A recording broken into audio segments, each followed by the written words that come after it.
guys, today we are doing a spin on the traditional Scotch egg. We are gonna take a soft-boiled egg and wrap it in homemade mac and cheese and then fry it. Okay, let's get started. So the first thing I wanna do is make my homemade cheese sauce. Now I happen to make a bomb-ass cheese sauce. You're gonna wanna write this down, slash not actually, just like screenshot the recipe or whatever. In my skillet or cast iron, whatever you're using, we're gonna add our butter and we're gonna get it on medium heat. Now at this point, I want to sprinkle in about a tablespoon of flour. This is gonna make our roux so we get a nice thick cheese sauce. And now we're adding in half a cup of milk. And it doesn't look like much now, but as the flour kind of combines into the milk and everything amalgamates, you'll notice it starts to thicken up pretty quickly, so just keep an eye on the heat. We don't want this to get clumpy at all, we just want it to be smooth. And at this point, I like to add in a little bit of salt and pepper. Okay, I'm gonna get it off the heat. That's perfect. I don't actually want this to be kind of bubbly and boiling when we get the cheese in because that's gonna make it kind of grainy. So I've got it off the heat and now I'm going to fold in my cheese and just use any of the residual heat to melt the cheese. Oh yes, see, that's what I'm talking about. Smooth as silk. That looks epic. All right, now I have 2 cups of cooked macaroni. Add that into our skillet. I know it seems like a lot, but just fold it in. It'll coat all the macaroni. The cheese will get in all those little holes. It's perfect.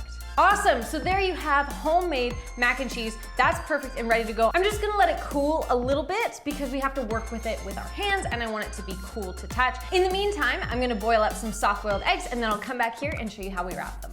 All right, my soft-boiled eggs are peeled and chilled, and when I say soft-boiled, I might have accidentally left them in too long.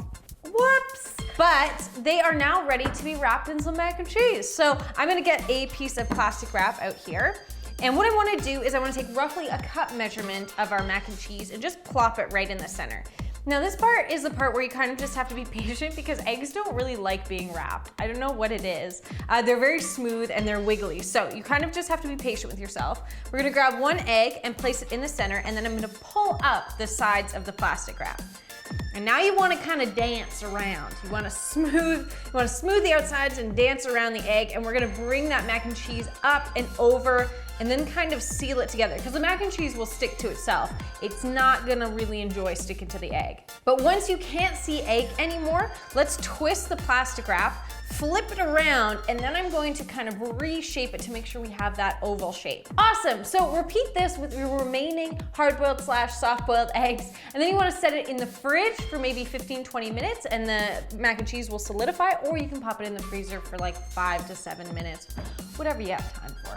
All right, so now that our mac and cheese Scotch eggs have kind of hardened up and secured themselves, we're going to gently unwrap them. Now be very careful because you don't want all your hard work to go to waste here. So we're gonna gently place them in a plate of just plain old all-purpose flour here. That is then going to go into 1 whisked egg. Roll that around, and then we transfer it to our panko breadcrumbs. These are so great because it gets super, super crunchy. So make sure it's entirely coated, and I'm just gonna put that on the plate there. So repeat that with your remaining mac and cheese Scotch eggs, and then you're gonna wanna fry them in some oil at 350 degrees until they are golden brown.